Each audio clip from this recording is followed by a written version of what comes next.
All right, yes, caught me red-handed, like they say, but this time get insert just to make sure that I give you the very best.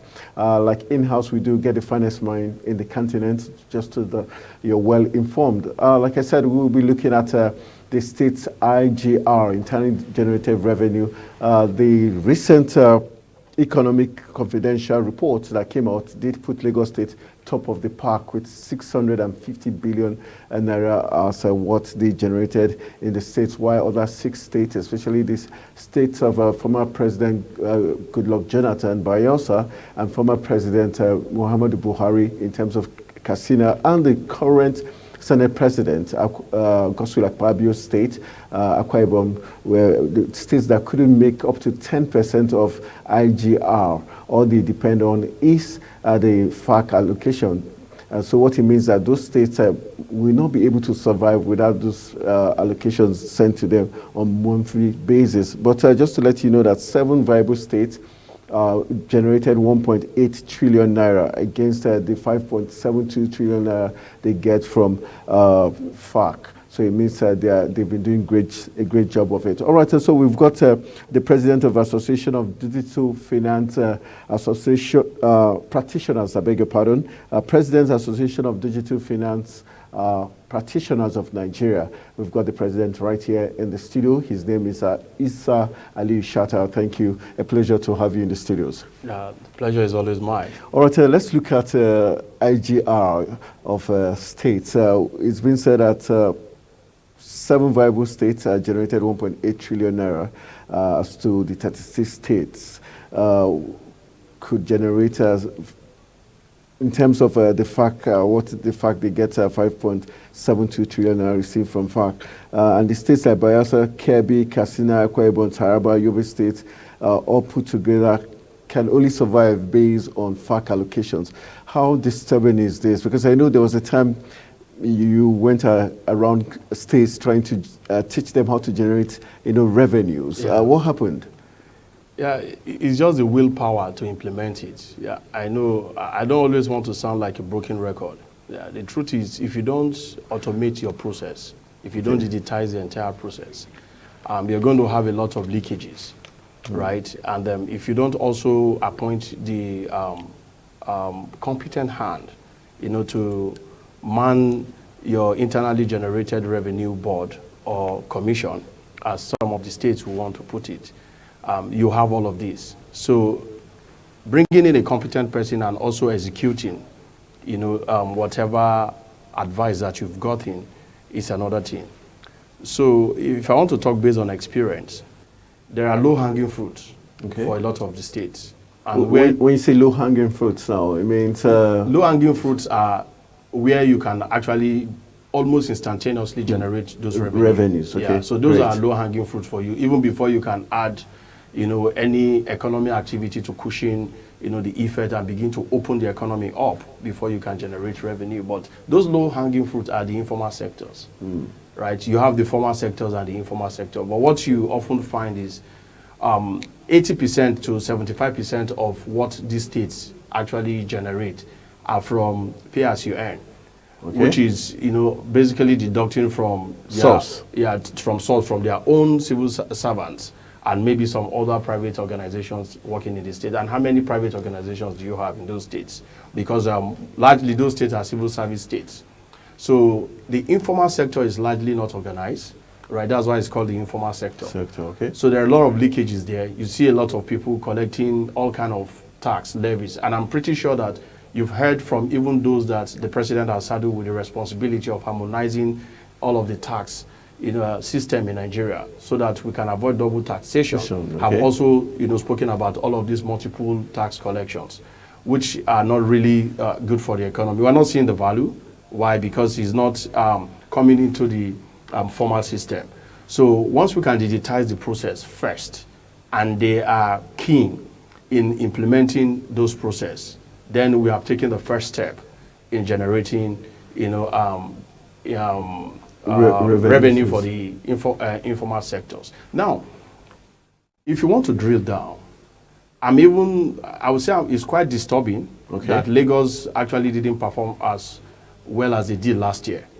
And you want to ask the question why? And still, they are miles away from other 29 states. Exactly. Because if you look at it, right, look at the economic activity that is taking place in Lagos. I mean, you keep expanding. You have a lot of activities, especially in the financial sector Okay. that are based in Lagos. And that bucket or that... Are we talking about fintech? Yeah, fintech. Yeah, okay. You can talk fintech, the new banks. You know, you can name them. Even the traditional banks that we have are also going digital right now. So there's a whole lot of things that are happening, you know, within that space. And ordinarily, you want to expect Lagos to be performing more than, you know, they are doing. So it's a bit worrisome for me. Yeah. Then if you also drill down to, you know, place like here in Abuja, for instance, where we ordinarily expect, you know, them to also generate more in revenue.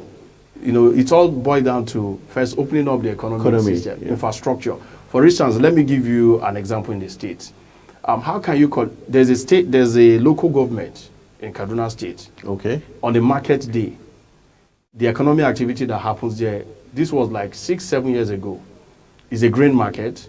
They generate about... It's a grain market? Yeah, grains market. Grains, yeah, okay, grains. okay, grains, okay. They generate about 3 billion in terms of total process value on a market day. 3 billion? 3 billion naira. Wow. Right? So, and you have a pocket of those kind of markets spread across the entire northern states. Yeah. So, if you even imagine what happened between the border of Sokoto and Niger, the economic activity that is happening there, right? Together, the same thing with Kebbi, right? You can go on, Meduguri, you know, as the case may be. So, one of the things I feel we need to first take care of is the security. You know, when you have a lot of this large insecurity across all of these border states, you know, economic activities will slow down. Then you cannot plug in all of those automated systems to connect, because even people who want to go and deploy them in those places will be a bit apprehensive, right? So you need to first take care of the security. Then farming activities can fully continue as well. You know, all of these things are the ripple effect that we get, you know, when we don't really put the security means to guide or to safeguard the citizens in those rural area or the peri-urban centers. Then you also want to talk about the next activities, which is all of these conditional cash transfers. Okay. You're saying, you know, you're pumping a lot of money into the system, right? And all of these things go back to the market. So how are you tracking everything that has been spent, you know, when you are giving cash? So sometimes, you know, there are a lot of policies that we need to look at that are actually not anti-people, but it is how they are being implemented. So like the conditional cash transfer currently being done by this administration, even talking about the 25,000 naira paid to vulnerable families, the fact that we cannot really tell which family is vulnerable, and also no data to really tell, is it true 1.5 million families have actually gotten these monies? Yes. So how does technology play a key role in this now? It's correct. See, we have all of the mechanism already established. Funny enough, you have your BVN, you have your NIN. No, you can trace all of these people. They are human beings. You know, they have identities, right? So once you are able to first identify, just like you have said, the data to use. The data to use. You know, then who mined those data? Who is responsible in mining those data to really tell us that? So it's very key. Yeah, very, very important. You know, these guys are really human beings. They locate, they live in a particular location and all of that. So if you're able to aggregate all of these together, it's easy, you know, for you to just plug and play. Why? Because one, you have all of the identities of the people who are there. Even if they don't have BVN, some of them have phones. For those who don't have phones, right? I remember the time we did a deployment for International Committee for the Red Cross, which was in 2015. None of the beneficiaries had phones, but we deployed... Which area was that? Which community? Was specifically was in Adamawa, Michika. Michika, okay. Yeah, Michika, Madagali. Madagali, okay. Yeah, to be specific. You know, we deployed what they call NFC card, Near Field Communication Card, to all of these beneficiaries. First, we went into the committee to do enumeration. So we were able to identify first those vulnerable individuals. Okay. Then we went back and issue them these cards. So you can see that because it's an international committee, organization, right? Yeah. they had to go through this process, to first mine those data, identify who those beneficiaries are, then begin to deploy, the conditional cash transfer services. So I think we can replicate it in Nigeria. It's not rocket science. Okay, so we've done it before. So we can always do it can we again. say states like Bayelsa, Kebbi, Katsina, Akwa Ibom, Taraba, Yobe states that could barely raise up to 10% of their IGR? It was down to the government, government not being proactive or not having the right people or just not interested in generating revenue? I wouldn't necessarily say not interested. It's just getting the right people there, like I've said. If you don't see people who can actually identify opportunities immediately and plug into it, before you can generate revenue, you need to create an economy activities. You need to bring in infrastructure. You need to put those roads there. You need to put security there. You need to put electricity there. But is it not worrisome? These are states of former presidents of the country. Immediate past president Muhammadu Buhari, Katsina State, for instance. Do they have any reason to be among those states? Are we saying Masari did a very poor job of governing the state? Look at Bayelsa, Goodluck Jonathan. I wouldn't necessarily want to pin it down to that. Because of the fact that so now you can say the current president we have. Even Godswill Akpabio, current Senate president. Now you can say the current president we have that is coming from Lagos. You can say that his state is performing, but by default, Lagos has been performing. So I wouldn't necessarily want to categorize it in that way. I would just say that you need to do the right because thing. He set the pace for Lagos. So can we say it was down to the fact that people who have come from there were technically not. No, it will be fair. It will be unfair rather to other states for you to compare Lagos to other states. First, Lagos, of course, has been the economic hub of Nigeria, right? And it was the former capital of Nigeria as well. So there are a lot of infrastructures. There are a lot of organizations that have actually established their headquarters in Lagos. So you can't use that, as a yardstick or basis, to punish these states. So the truth is, that, like I told you, there are things that we can almost do immediately. Like for instance, Akwa Ibom.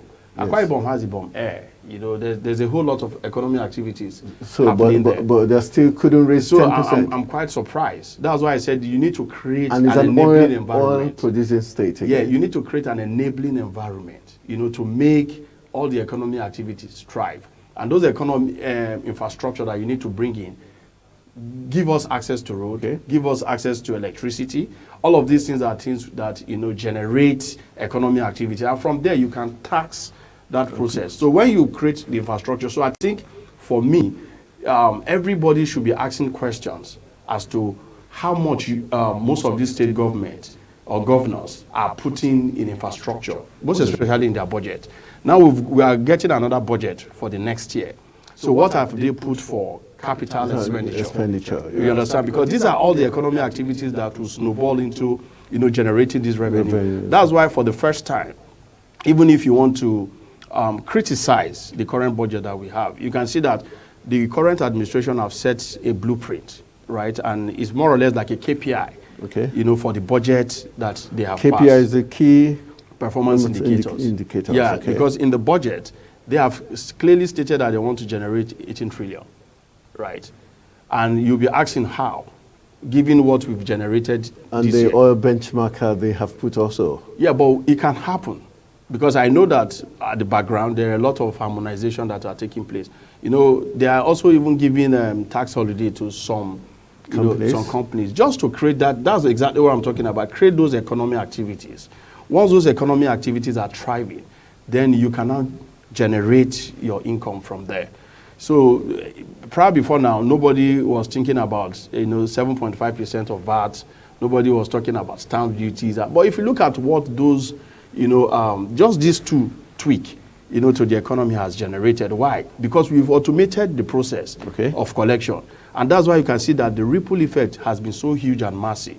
So if we can do the same thing across board in the informal sector, whereby we create those economic activities in the rural and peri-urban communities, right, we'll be able to facilitate, right, and also generate more revenue.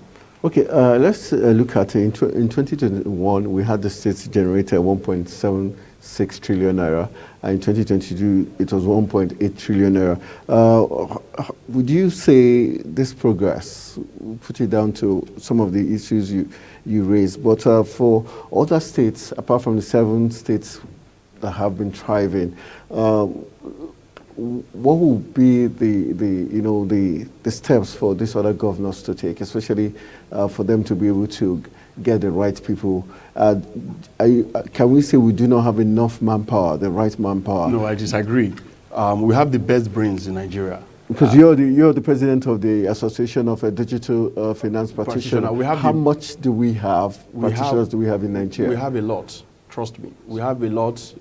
So why are they not going to these states to, especially with this kind of reports, they should be swarming on, because we have 29 states that are not doing well. That's enough market. Yeah, so to us as well, we are trying to see how we can form a strategic partnership with some of these states. Okay. You understand? Not just the states, even some of the regulators, and pass some policy documents that can help the economy as well.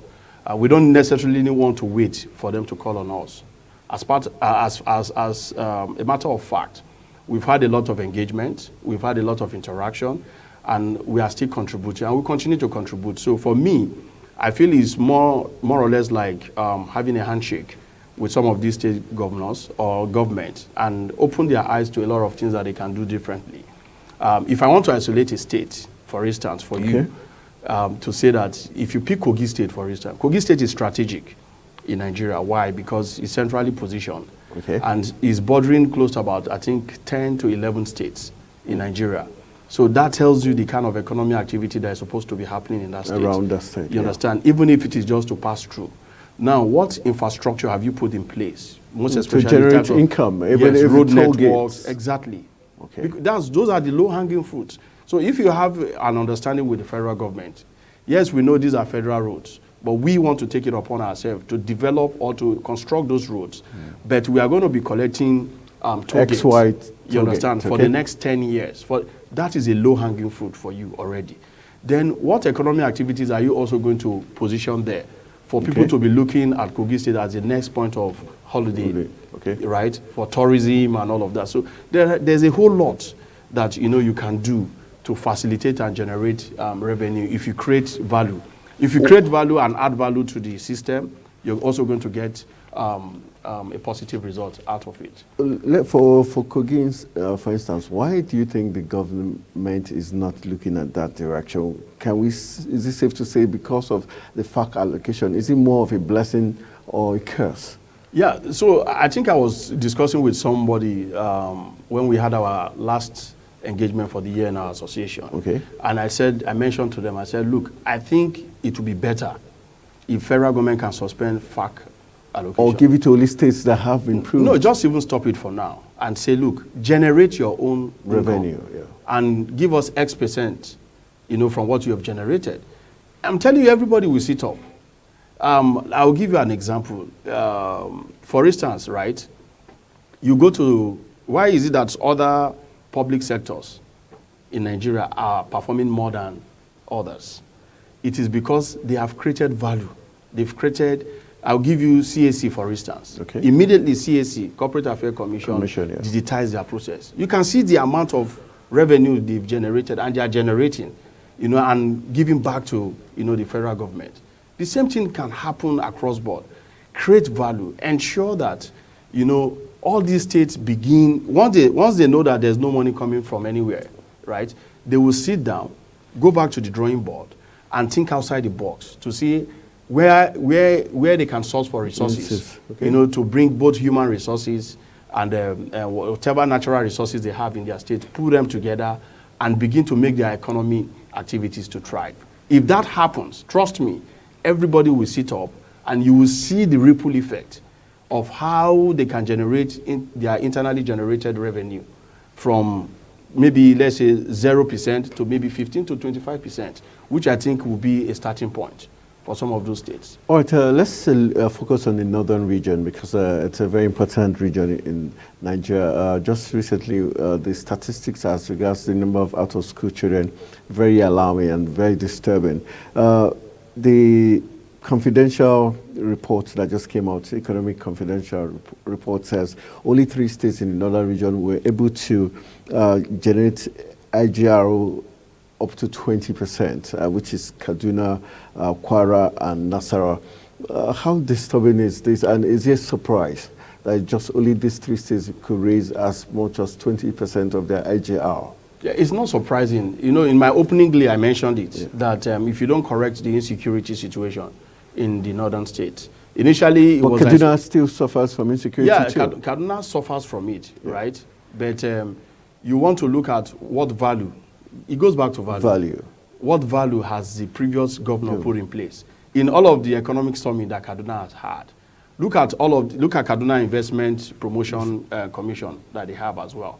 So all of these things are actually creating value in the economy and generating income from it. So they are able to attract investors to come into their state, even as unsecured as you may think it is. But they've been able to add value to their own economy in that state and generate more. But largely speaking across the northern states, is initially the insecurity situation was isolated at the northeast. Now it has spread to northwest, not part of north central, right, as well. So if we can correct that anomaly, trust me, the combined states in the northern part of Nigeria can give us more than 80% or even 90%. You think they've got what are the low-hanging fruits, so to say, using your words now, for the northern region and other things they can do, because we're trying to also enlighten the state governors as to what they can do in the northern region. Trust me, they already know all of these things. So like someone would tell you, Nigerian problems are best solved on papers. They've gotten the best proposals. The point is the will to execute but it. But why is there no will when you know this is going to be for the benefit of the state? We just spoke about it earlier. When I know that if I sit and at the end of the month I get money that is coming in. So let me just use a sales officer, for instance. If a sales officer is earning X amount, and he knows that if he's able to add more value or more sales to the organization, he gets 15% or 10% of a commission that is coming. You will see his output, his productivity will be higher, right? It's the same thing. I mean, it's not rocket science. You can replicate the same metrics, right, across the states. So now, to the question you asked, if you look at what has been happening over time, you will see that you see a lot of contractors, a lot of consultants go and present best proposals, but they don't execute it. Or they will not take it, replicate it, and give it to other. We know what happens. They give it to another person to do. So because it wasn't your original idea, of course you won't be able to execute 100%. You will not even be able to start. So if they have that genuineness of purpose, sincerity of purpose to implement what they have already, it's not rocket science. They already knew that they have mineral resources. They already knew that they engage in agricultural activities. They also already know that they have a lot of market where they can aggregate and get a lot of income from if it's properly organized, if they create a lot of infrastructure and security. So I keep on going. If you don't invest first, the first point of call is for them to invest in security. You know, once you've taken care of the security, why do you think those are the non-state actors that are engaged with this insecurity activity are engaged in economic activities? Yes. Like we have in the mining sector, of course. The fishing, of course, in the mining, in the agriculture. So they've taken over. So if you don't invest in security, in securing your state, to ensure that you take back those economic activities, you will be unable to generate income, right? And this culture of always, coming to Abuja to stay in your state, solve the problem that you have in your state, isolate it. You have the best brain in your state to help you out. You have a lot of people who are spread across different private organizations who have gotten years of experience. They can come back home to help you turn out. But first, again, you need to make that place conducive for them for it to be attractive enough for them to come. So you need to first secure your state, then begin to generate those economic activities. All right, we've talked about the northern region. Let's go to the southeast, where Anambra generates just 33 billion naira, which is surprising because you look at Anambra, you say, okay, this Igbos, they're known for businesses, merchandise, import, export, and all that. But they were able to only generate 33 billion naira, and they've got 127 billion naira coming as FARC every month. Then Enugu generates very poorly 28 billion in my own estimation, knowing the coal city and everything, just 28 billion naira, and they get 111 billion naira from FARC. Let's look at the Southeast. Are you disappointed that the Southeast is not among the top 7 viable states in the country? You can't be disappointed. It goes back to insecurity again. What has been happening? The economic activities have been truncated with sit at home. Right? So you can't, the truth is, if you don't get your security right, economic activities will slow down. We can say this report is not fair on the states that are suffering insecurity. Yes. The truth is, every time there is fear, there is chaos. When you hear about sit at home, even when people genuinely want to go out, you see a lot of people were even shot and killed, when they wanted to go out to work during the sit at home order. So you need to really address all of this. If you don't, you continue to have, this. And to even centralize, I don't want to isolate, to centralize the issue. I will ask you a question. If you have a company in Nigeria that is generating 600 billion in revenue or 800 billion, a company versus a state, and that company probably doesn't have more than 23 or 60 or 70 staff. Yeah. Right. So if you look at it, do your cost-benefit analysis. If you juxtapose it with a state that has all the resources, all the paraphernalias of generating revenue, yet you have a company that is domiciled in that state, generating far more than that state, who will you invest in? You definitely want to invest in the company. Definitely. So that's why I said it's not rocket science. You can, Anambra State, for instance, used to be one of the best performing states. Right? So what has happened? What changed? Insecurity. Insecurity and the willpower to follow a template that probably the previous governors have set, right? So we need to imbibe that culture of continuity, most especially when you already have a template that is working. You don't need to, discontinue it, or you don't need to even expunge it in your system. You just need to continue to sustain it, to fine-tune, to tweak, and see how you can make it better, right? So we can talk here for all day, but the truth is, the basics that we need to do, if you don't do it, if you don't put it on the table, and it's there, we will continue to have, you can't continue to do something and expect a different report, a report or result, right? You need to be able to at least make that effort to change. Just tweak one thing that you're doing wrongly and see how the results will pan out for you. Okay, as we wrap up, what will be your, expert in this field now, what will be your expert advice to states like Bayelsa, Kebbi, because those are Akwa Ibom, those are states that have been singled out, Yobe State, Taraba, are states that did very poorly, couldn't generate up to 10%. Yes, we know they're suffering insecurity, but what other factors can they plug in? And this issue of insecurity, is there a way out? Of course, there's a way out. We are fighting enemy within. There's a way out, and I think our security apparatus have said a lot of things. Approaching it kinetic, non-kinetic approach. And they've also made some confessions recently when they interfaced with the House of Rep, when they said some prison warders help these insurgents to do transfers out of exactly. So it's enemy within. Information gathering is very key. That intelligence, I'm very sure, I'm 100% certain that Nigeria has high intelligence gathering mechanism. If we can act on it, right, it will help us. And you see, when we talk about the digital space, we're just not talking about the digital space in isolation, right? I can't come on air and tell you certain things, but the truth is, based on our profession, there's what we call anti-money laundering, policies. There's a whole lot of guidelines that is around that. There are a lot of things we look out for, and I can guarantee you that we can use that to isolate, to close down on a lot of criminal activities. Can you give us some of this? I can't disclose that on air. But the truth is, there's a whole lot that we can do using data like I said, using data to solve a lot of problems. And that's the reason why we must make that conscious effort to bring almost all the economic activities on the digital space. Once that happens, there's a multiplier effect across the different value chain, most especially even in the security aspect. Now, to answer you correctly again, okay, we need to change the mindset of all of the people that are mining, the internally generated revenue boards. Okay. Annually, they organize themselves. I'm aware, the chairman, and go to Lagos to see what Lagos is doing.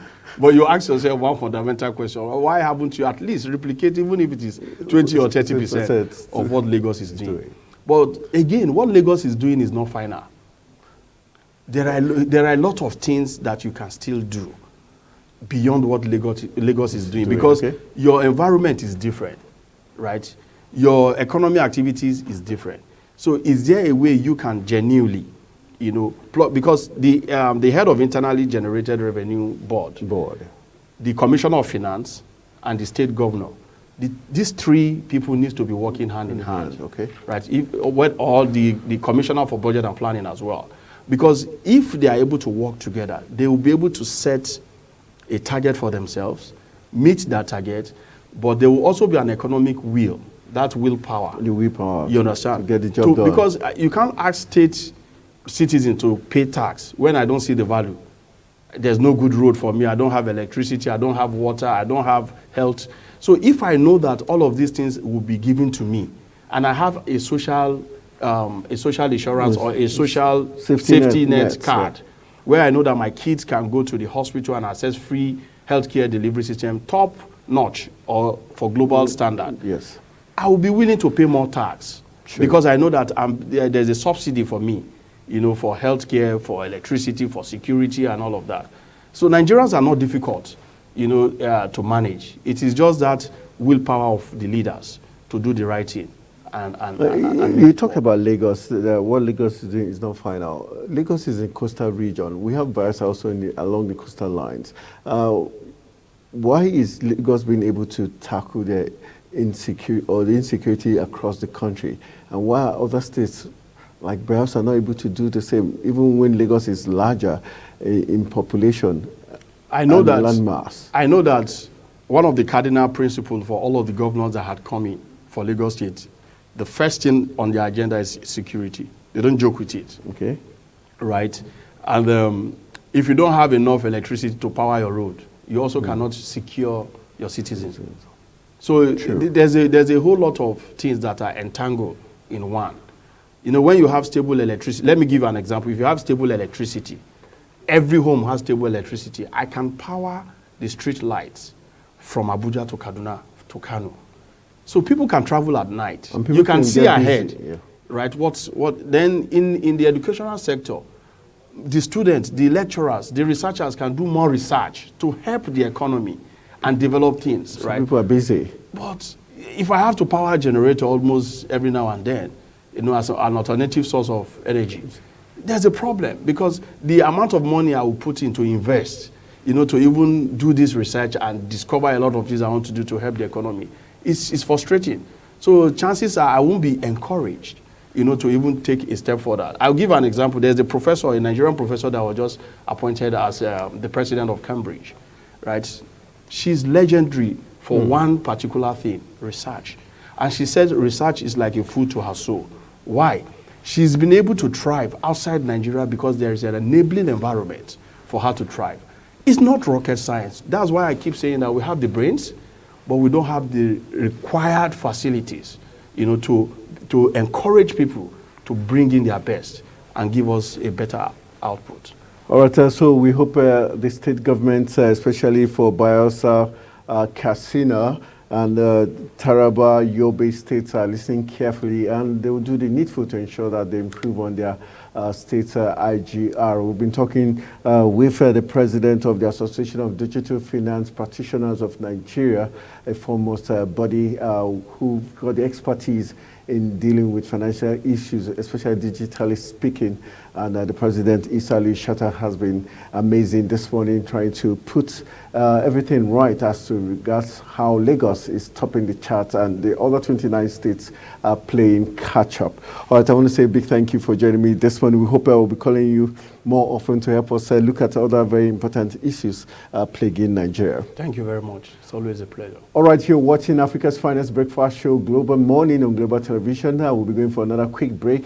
And after the break, hopefully, we'll be having some officials of the Association of Local Government of Nigeria come join us in the studio to help us look at what's playing out in Rivers State as regards the caretaker committees that was initially instituted by Fubara, but the new peace deal says there's not going to be anything as caretaker committees for the local governments in Rivers and across the 36 states of the Federation. So we'll be looking at that issue and other issues making the rounds. We'll also be going back to our papers somewhere along the line to give you some other big stories making the rounds. Stay with us. Our Global Morning, like I always say, just started.